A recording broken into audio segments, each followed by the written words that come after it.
Amazon, as you know, has multiple businesses, and one of them is a device business, an intelligent device business, which is slowly turning into a services business, particularly when you look at what they're doing in terms of security. And this was their once a year big event to bring new announcements essentially to their developer community. And gosh, I think they brought out 15 of them, but I think the one that I want to focus on, because I think it's the most important, is this Alexa ambient home developer kit. So right now there's multiple APIs for multiple disparate uses, and they're not talking to each other. Okay, so for instance, security is not necessarily talking to the Matter API, which is more of I would say, an industry standard.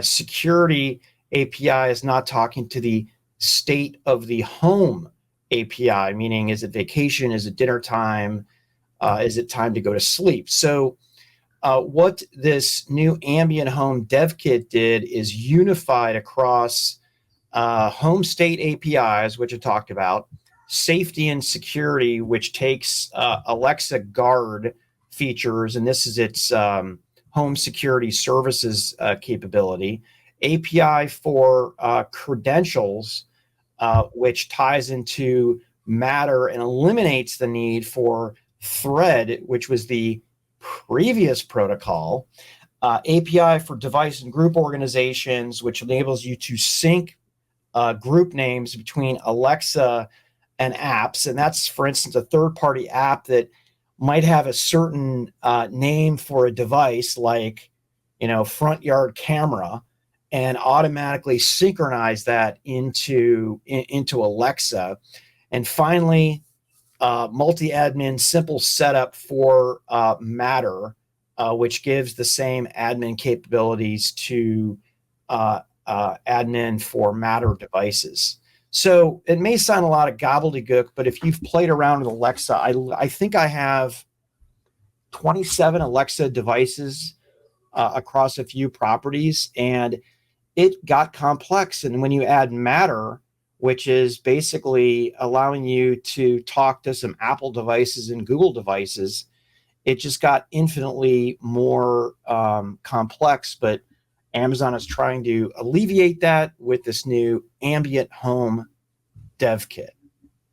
Yeah, you hit that pretty well, and I agree with you that was probably the most important thing. Another thing that's going to be super important for Amazon Alexa is going to be the continued growth of the developer community, is building more interest, making it more lucrative, right? The Apple Store and the Google Play Store have been wildly successful because you develop apps for it and it creates a big revenue. A lot of companies have been created in these app ecosystems. The ecosystem for Alexa is going to be equally important in time, is that there's enough development going on. And so this is where the Alexa skills updates, I thought, were also pretty interesting. They created a skill developer acceleration platform, a skill quality coach. But really the increased revenue share I thought was interesting, is that I think Amazon knows the ecosystem and the importance of development and what it's going to play. So it actually upped. So this is kind of the opposite, right? Everybody loves to have Amazon derangement syndrome about everything that Amazon did wrong. Right? Like when Amazon bought Amazon One Medical yesterday, right? They're just stealing healthcare data as if that's the way they would need to get it, because people just post all their stuff online anyway. But the lower revenue, smaller skill developers means that if you're making under $1 million, they actually increase the revenue share to 80-20, which it was 70-30. Yeah. So we're getting 10% more incentive,